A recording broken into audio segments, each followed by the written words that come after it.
Hello friends, welcome to Constant Mind. मैं हूं दीपक। आज की इस वीडियो में हम बात करेंगे state eligibility test for assistant professor job के बारे में। ये एक एप्लीकेशन आया हुआ है, महाराष्ट्र और गोवा का कंबाइंड टेस्ट है ये, ठीक है। महाराष्ट्र और गोवा स्टेट का ये स्टेट एलिजिबिलिटी टेस्ट है असिस्टेंट प्रोफेसर जॉब के लिए। इसकी लास्ट डेट 31 जनवरी 2024 है। एप्लीकेशन फ़ी 800 रुपये है। इसमें पीजी पास यानी कि अगर आपका पोस्ट ग्रेजुएशन क्वालिफाई है या आप लास्ट ईयर या सेमेस्टर में आपका रिजल्ट अवेटेड है, ठीक है। एग्ज़ाम आपने दे दिया, रिजल्ट नहीं आया है तो आप आवेदन कर सकते हो, ठीक। यानी कि अपीयरिंग वाले कर सकते हैं। 32 विषय है टोटल, जिसमें कि आर्ट के भी हैं, साइंस है, सोशल साइंस है, कॉमर्स है, लॉ है, आदि-आदि, ठीक है। तो इसमें जो भी इन्फॉर्मेशन है वो हम आपको ब्रीफली डिस्कस करके बताएँगे। तो अगर आप चैनल पर नए हैं तो सब्सक्राइब करके बेल आइकन को प्रेस कर लीजिएगा। बढ़ते हैं आगे। तो दोस्तों ये है set.unipune.ac.in, अर्थात Maharashtra state eligibility test MHSET for assistant professor. इसकी जो कंडक्टिंग यूनिवर्सिटी है, यानी कि जो यूनिवर्सिटी है वो है सावित्री बाई फुले पुणे यूनिवर्सिटी। ये एक स्टेट एजेंसी है, यानी कि गवर्नमेंट स्टेट एजेंसी है, जो कि ये MHSET को कंडक्ट करेगी। आप कंफ्यूज मत होइएगा कि पुणे यूनिवर्सिटी है वो SET का एग्जाम कराएगी, तो यही हर स्टेट में यूनिवर्सिटियाँ ही कराएंगी, ऐसा कुछ नहीं है। जो SET एग्जाम है महाराष्ट्र का, वो एग्ज़ाम कंडक्टिंग एजेंसी जो है वो यूनिवर्सिटी आप पुणे है, यानी कि पुणे यूनिवर्सिटी। अब आगे हम बात करते हैं। इसमें ये आप देख सकते हो इंग्लिश में एडवर्टाइजमेंट है। इसे आप ये 7 अप्रैल 2024 को एग्ज़ाम आपका MSET हेल्ड होगा, यानी कि ये एग्ज़ाम 7 अप्रैल को होगा। आप इसका इंग्लिश में एडवर्टाइजमेंट देख सकते हैं और ये सर्कुलर है, इसे भी देख सकते हैं। ये जो 26 मार्च 2023 को रिजल्ट आया था उसकी लिंक है, ठीक है। कैसे आप अप्लाई करेंगे? तो अप्लाई करने का लिंक भी यहाँ पर अवेलेबल है, यहीं से आप इंपॉर्टेंट लिंक्स जो हैं, यहीं से आप अप्लाई कर सकते हैं, ठीक। तो हम इसका एडवर्टाइजमेंट देखते हैं। आप थोड़ा-सा नीचे अगर जाएँगे तो आपको यहाँ पर प्रोस्पेक्टस भी दिखेगा, ठीक। ये जो प्रोस्पेक्टस है, आप इसे आराम से देख सकते हैं। यहाँ पर ये प्रोस्पेक्टस दिखेगा। इसमें सारी डिटेल्स प्रोस्पेक्टस में दी गई हैं। सबसे पहले तो इसका एडवर्टाइजमेंट हम देख लेते हैं। एडवर्टाइजमेंट ये है, state eligibility test. State eligibility test SET for assistant professor to be conducted by SPPU Pune university, ठीक है। और यहाँ पर ये कहा गया the nodal agency nominated by the government of Maharashtra and Goa, ठीक है। यानी कि जो नोडल एजेंसी है, जो जिसका एग्जाम ये यूनिवर्सिटी करा रही है, वो है महाराष्ट्र एंड गोवा। तो सावित्रीबाई फुले पुणे यूनिवर्सिटी ये आपका जो एग्जाम कराएगी वो महाराष्ट्र और गोवा में इसके सेंटर होंगे। और ये होगा संडे 7 अप्रैल 2024 को, ठीक है। ऑनलाइन एप्लीकेशन फॉर्म 12 जनवरी से भरा जा रहा है, 12 जनवरी 2024 से, और ये 31 जनवरी 2024 तक इसकी लास्ट डेट रहेगी, ठीक है। इसका जो पीरियड है ये, इसके बाद अगर आप फॉर्म फिल करेंगे तो लेट फीस 500 लगेगा और आप 1 फरवरी तक भी एप्लीकेशन कर सकते हैं। 1 फरवरी से 7 फरवरी तक, ठीक है। यानी कि 500 लेट फीस के साथ 1 फरवरी से 7 फरवरी तक एप्लीकेशन कर सकते हैं आप। अब यहाँ पर जो फीस है, अगर आप जो डेट है उसके अंदर अगर आप करेंगे तो ओपन कैटेगरी की 800 रुपये एप्लीकेशन फ़ी है। इसमें जनरल, अनरिजर्व्ड ये सब रहेगा। और जो रिजर्व्ड कैटेगरी है उसमें ओबीसी और यहाँ पर ईडब्ल्यूएस, पीडब्ल्यूडी, एससी, एसटी वाले हैं, इनका 650 रुपये एप्लीकेशन फ़ी है। यहाँ पर जो भी कैंडिडेट अपना एप्लीकेशन फ़ी सबमिट करेंगे, यानी कि फाइनल सबमिट करेंगे एप्लीकेशन का, उनकी लिस्ट जो है लास्ट वीक ऑफ फरवरी में आ जाएगी। और इसमें जिनका नाम मिसिंग रहेगा या जिनका नाम नहीं रहेगा, वो यहाँ पर मेल कर सकते हैं पेमेंट ऑफ फीस के साथ, अगर किसी प्रकार की एरर शो होती है तो। तो यहाँ पर एक चीज़ और लिखा गया है कि if a candidate is already SET qualified in a particular subjects, he can not appear for this SET in the same subjects. अगर कोई भी कैंडिडेट इस एग्ज़ाम को क्वालिफाई कर लिया है सेम सब्जेक्ट में, तो वो दोबारा अप्लाई नहीं कर सकता, ठीक है।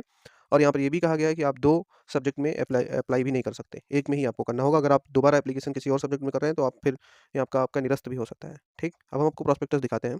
तो ये है यहाँ का इन्फॉर्मेशन बुलेटिन, ठीक है। इसको पढ़ने के बाद ही अप्लाई कीजिएगा आप। इसमें इंपॉर्टेंट डेट्स सारी दी गई हैं, ठीक। यानी कि यहाँ पर जो लास्ट डेट है लेट फीस के साथ, वो 7 फरवरी तक है। उसके बाद यहाँ पर करेक्शन जो होगा वो 8 फरवरी से 10 फरवरी तक। और यहाँ पर एडमिट कार्ड आपका आएगा 28 मार्च को। 7 अप्रैल को एग्ज़ाम रहेगा ऑफलाइन मोड में, यानी कि ये गोवा और महाराष्ट्र में ही होगा। आपको वहाँ जाना पड़ेगा एग्ज़ाम देने। और यहाँ पर सारी डिटेल्स दी गई हैं एलिजिबिलिटी के रिगार्डिंग, आप इसको पढ़ सकते हैं।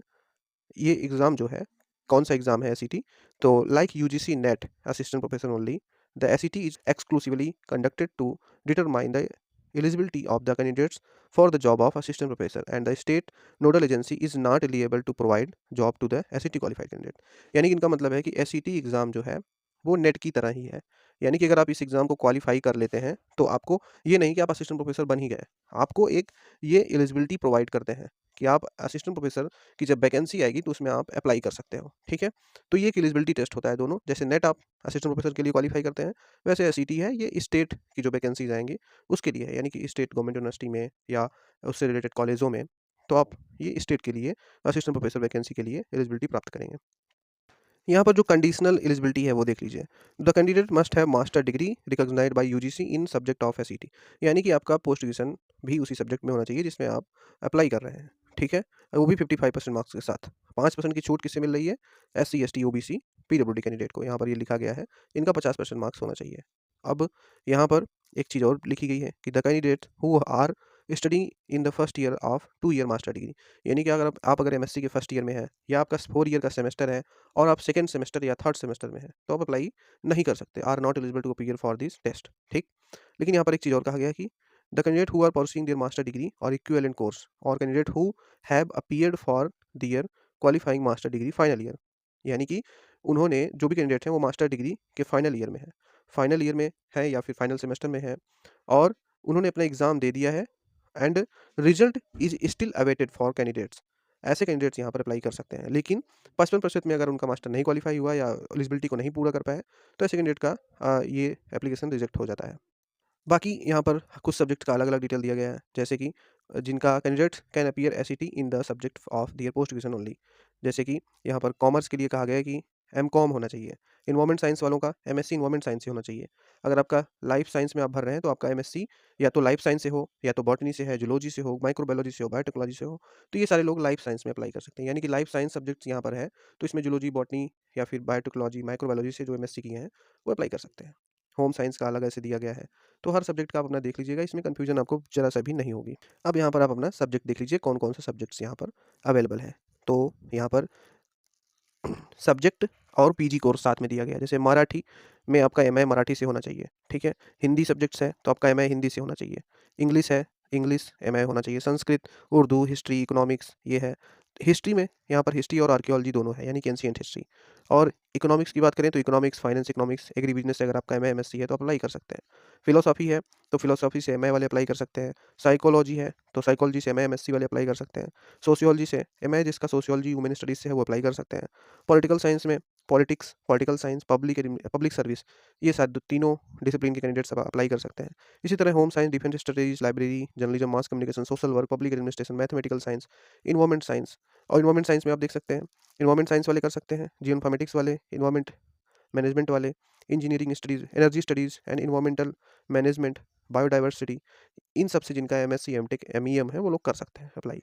इसी तरह से आगे फिजिकल साइंस है, उसके बाद यहाँ पर है केमिकल साइंस, फिर life science, earth atmospheric ocean science, geography, computer science application, electronic science, forensic science, commerce, management, law, education, physical education. कुल यहाँ पर 32 सब्जेक्ट्स हैं और सभी का यहाँ पर पोस्ट ग्रेजुएशन का क्राइटेरिया तथा सब्जेक्ट किस में आपका है, आप अप्लाई कर सकते हैं देख के, ठीक? सेंटर ऑफ एग्जामिनेशन देख सकते हैं आप, ठीक है? यहाँ कुल 17 सिटी में ऑफलाइन मोड में एग्ज़ाम होगा।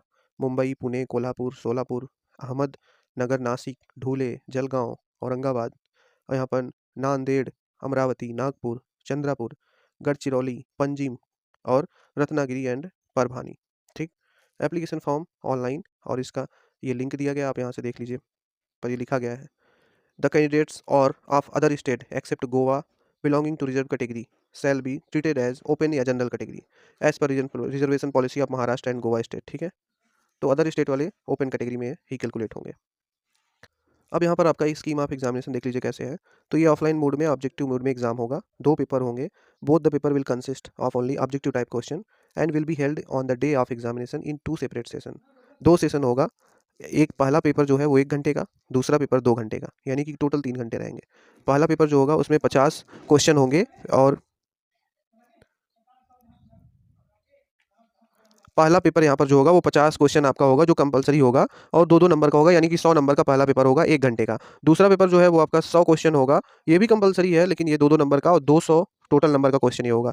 तो पहला पेपर 1 घंटे का, दूसरा पेपर 2 घंटे का, पहला पेपर 100 नंबर का, दूसरा पेपर 200 नंबर का, ठीक है? पेपर 1 कहाँ से होगा उसके बारे में ये डिटेल लिखी गई है। ये आपका टीचिंग एंड रिसर्च एप्टीट्यूड रहेगा, ठीक है? इसमें टेस्ट रीजनिंग एबिलिटी, कम्प्रीहेंशन, यानी कि जो यूजीसी नेट में आता है लगभग वैसा ही है, ठीक? और फिर यहाँ पर पेपर 2 है, ठीक? पेपर 2 आप ये देख लीजिए, इसमें पेपर 2 आप ध्यान से देख के समझ लीजिएगा। इसमें सभी पेपर के, दोनों पेपर के 4-4 सेट होंगे और ये आपको इसी तरह से मिलेगा। तो इस तरह से इस प्रॉस्पेक्टस में सारी डिटेल्स दी गई हैं। आप यहीं पर लिंक भी है, इसी से जाकर आप अप्लाई भी कर सकते हैं। तो कोई दिक्कत हो तो आप कमेंट सेक्शन में पूछिएगा और अगर आपको ये वीडियो अच्छी लगी तो वीडियो को लाइक ज़रूर कर दीजिएगा। इस तरह की वीडियो आपको मिलती रहेगी। तो thank you so much for watching. मिलते हैं नेक्स्ट वीडियो में, तब तक के लिए नमस्कार।